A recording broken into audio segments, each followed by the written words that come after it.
Evening, folks.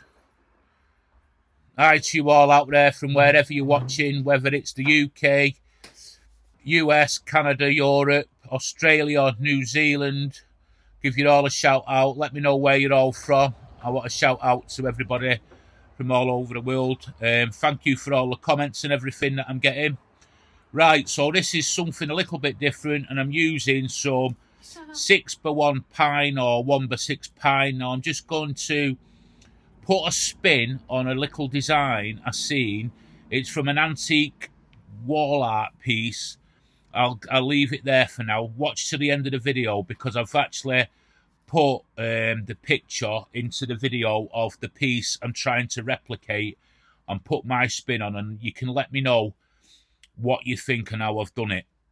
Now, we all know that pictures on a wall or shelves, or they can get a bit bland and a bit boring, and you all know I'm an antiques dealer, so I've had sort of privilege to own and to see some exceptional things in my time, and it's more like of an arts and crafts Art Nouveau style piece, and it's for the wall, but I'm making a pair of them, so it all revolves around a tile. So this basically is a coaster. It's a coaster, like, you know, Shelley's doing lasering on coasters and also everything that moves, basically, that's getting lasered. Like, you know, I've had to buy Stanley a tin hat because if it moves, it's getting lasered. Trust me, I'll be branded next. Trust me when I say this. So I'm just doing something a bit different here that I've not done before. I'm actually doing a layout. So because I'm unsure of the actual size I want, so when I'll put the overall dimensions of these items into the description, but you can make these to your size. So I just wanted to do a layout just to get a bit of clarity on the size I'm actually making. I hope that makes sense to you. Probably a different size from an original piece, but nevertheless, it's a good learning curve. And this, in the end, I really enjoyed doing it this way. It made a lot of sense. Now, the joinery techniques, like I'm still a beginner, aren't I? Really, I know I've been doing these videos now for what is it, 8 months, 9 months? I don't know. I can't remember. I don't keep time like that. I'm just a go look as you go sort of person. So there's the layout. What I'm going to. I hope that's sort of understandable to you. And I'm going to cut pieces to fit into that layout. So here, because I'm doing it here, I know I've done it like sort of since I've done the voiceover, but as I was doing it in the video, I was a bit sceptical whether I could actually make it work, but it did.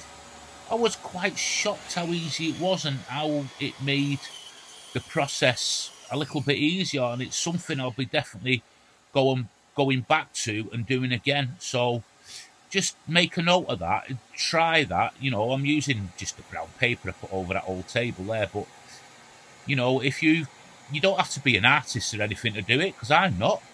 Just have a ruler and a pencil and away you go. So I'm just cutting out me 6x1 here to the right dimensions that I want. Just be really careful with, obviously, around saw blades and saws and stuff like that. Keep your hands well away. What I will say, one recommendation I will do is them gloves I've got on there, they're basically supposed to be compression type gloves. I'm a bit dubious of that, but what I will say is they've helped my hands no end, and they're really grippy. And I'll say this: I'm not going to try and sell them, even though I did try and push them on an Amazon video thing.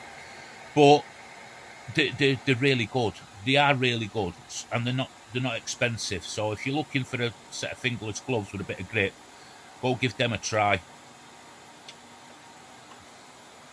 There's all different brands and different makes of them. You can get them. I'm sure you can get them where you are. You know, and if you can get them, support local businesses. Please go and do that.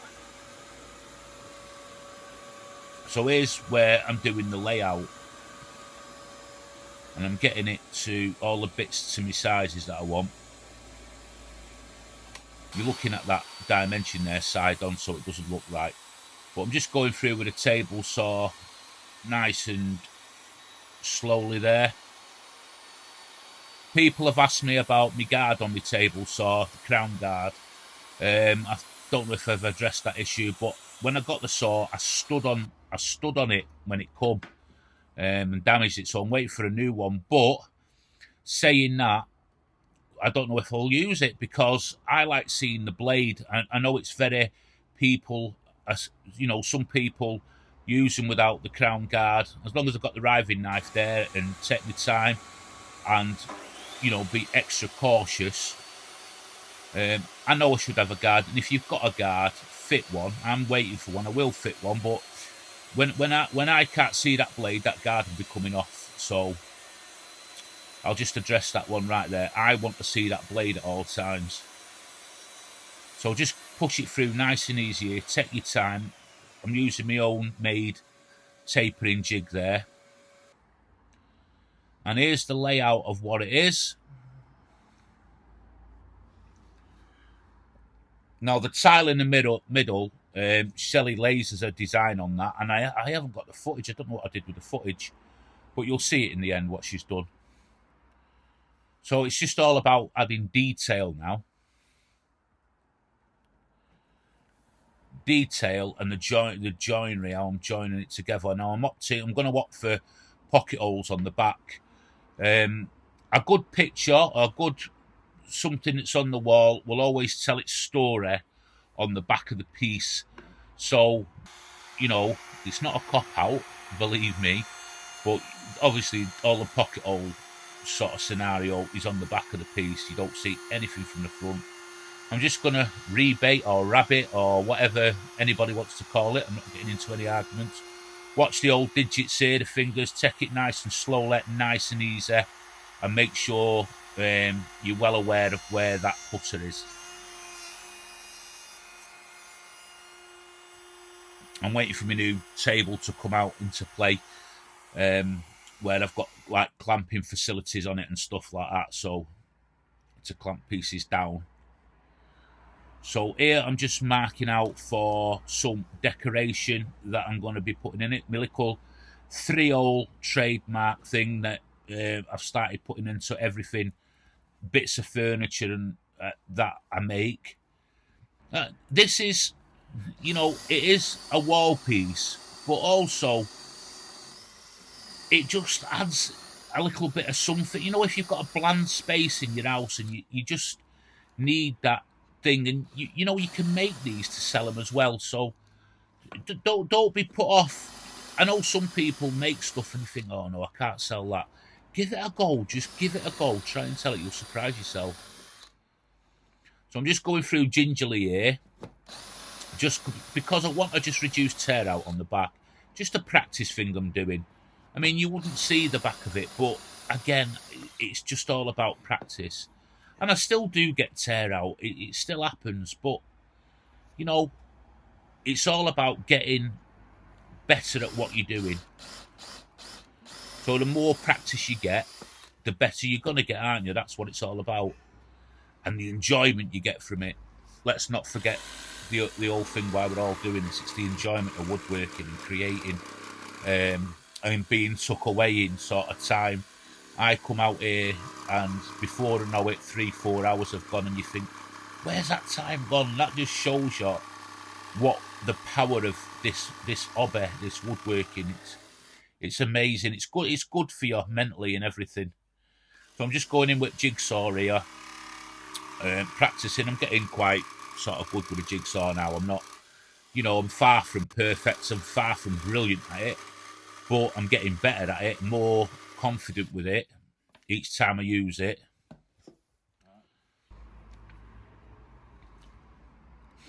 I'm just marking out here now for a little bit more decoration. I just want to make this a bit more angular. I had to say that slowly. A bit of a tongue twister, that word. And it's just the little details that can add to your item. Don't be scared to try little things. If it goes wrong, it goes wrong. And you'll see I make a massive mistake coming up shortly, which I fix. Not here, but, you know. So I'm just getting out the right cutter. I want to use a, what do I use here? Yeah, is it chamfer bit? The chamfer bit I use. And this is just for cleaning them holes up. I weren't actually going to route the holes. I was going to leave them sharp. But there was a little bit of tear out and I just needed to clean that up. And here we go with the pocket holes. I've been practicing my pocket holes and I'm getting a bit more confident with this as well. Not perfect by any imagination, but I'm getting there. And I'm finding it a good method, a really good method. What I don't like about pocket holes is it's just the look of them. But I mean, you don't see them, but it's just the look of them, isn't it? I know you can get plugs that you can go over them, but it's just the look at them. I mean, future videos down the road will be sort of different joints and joinery techniques, mortise and tenons and all this kind of stuff that I've never done as of yet. But I will do. You know, I'll have a go at it and show you all. Probably make a right pig's ear of it all, but you know, it's all about learning. So everywhere where I've done, I'm just giving them a sand over any rough parts, and I'm going to be pushing that glue into that end grain just to get a bit more. Apparently makes it a bit stronger. It fills the the pores of that or whatever it is. Is it pores, straws, whatever? You know what I mean. And there's her dictating to me something.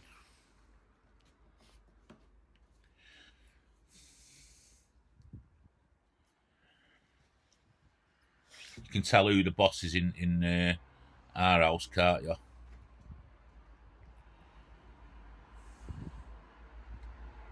Just spread that nice and evenly. Get it into as much of that surface as you can. And I'm just going to put it all together now. Just drop the tile in. Push it up nice and tight. They fit into that little rebate rabbit. And just fit it all together. And with the glue in the pocket holes, it's never coming apart.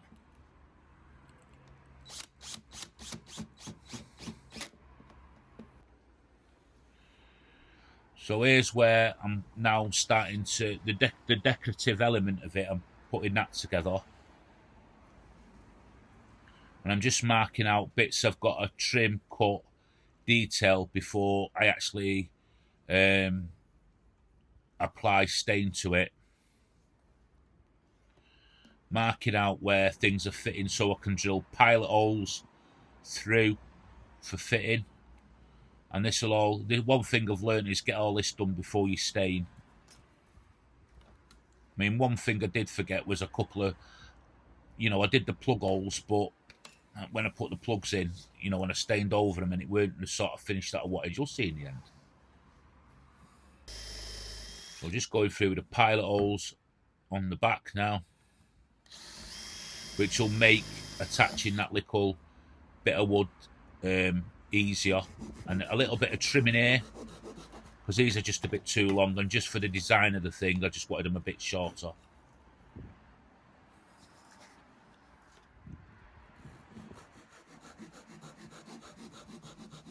Nice and easy, no rush.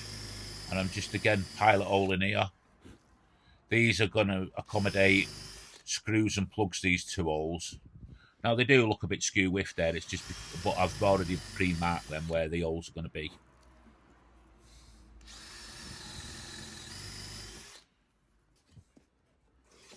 So I'm going in here with an 150 grit sandpaper, and I'm going to, there was a few eye spots on it. I did go over it first with an 80 grit, but I'm just going to go over and tidy everything up and get it sort of neat and tidy now with a 150 grit with this sandpaper I've got from Amicus. There's links in the description to them as well. And just get everything nice and looking nice. Now, one thing I did do when I went over it with a stain eventually, you could see still where I'd been over it with the 80 grit, it might not pick it up on the video, but it's there. I know it's there, which I weren't too pleased about, but it doesn't really matter. I don't know if you can see it there on the bottom sort of right corner, but there is a bit of where the 80 grit, I should have took a bit more time sanding. Look how easy that spirit-based stain goes on. This is like a dark grey stain, and now I'm just scuffing it back to get some of that grain coming through and show through. Very windy. As I don't doing this video, it's really windy. We had a storm called Storm Dara, I think it was. Caused all sorts of chaos up and down the UK.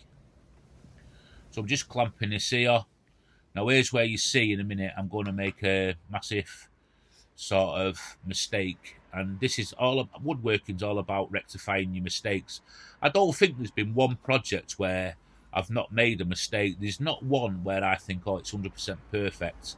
And I have spoke to some sort of carpenters and that they're like, and they say every project they do, it's the same. You're never going to get everything 100% perfect. Stuff that people don't see, but you know's there.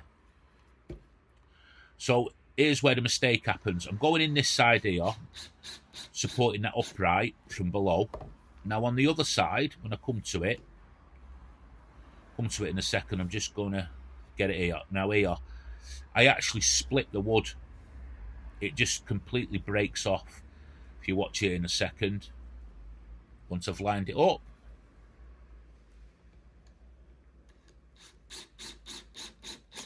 Boom, there it goes.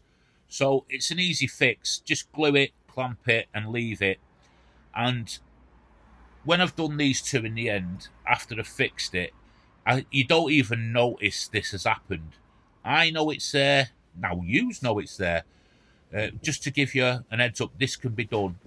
I had to look twice at the two finished items to actually find that split after the project was finished. So if it took me my time to looking for it straight up right in front of it, other people are not going to see it. People are not going to come to your house with a magnifying glass or, and look all over everything like that. But, it fixed easily. So I'm just going here, and I've got a bit of, there again, another little mistake, but, I can get that sorted. And what I'm doing here, what's going wrong with me here is I'm rushing. And it's one of them traits I need to work on. I tend to rush a lot, and I need to stop. And it's not just with me woodworking, it's everything I do. Rush, rush, rush. So, again, I'm using some of the Amicus hardwax oil, and they supplied me this little spray thing that come with it. I've got mask on there and ventilated area.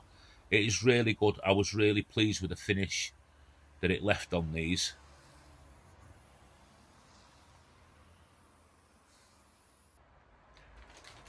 So all that's dry. I think this is the next day now, and I'm just going over it with a paper bag just to get it super smooth. And honestly, if there was such a thing as like feeler vision, this, when you look at it, it looks rustic and all that kind of stuff.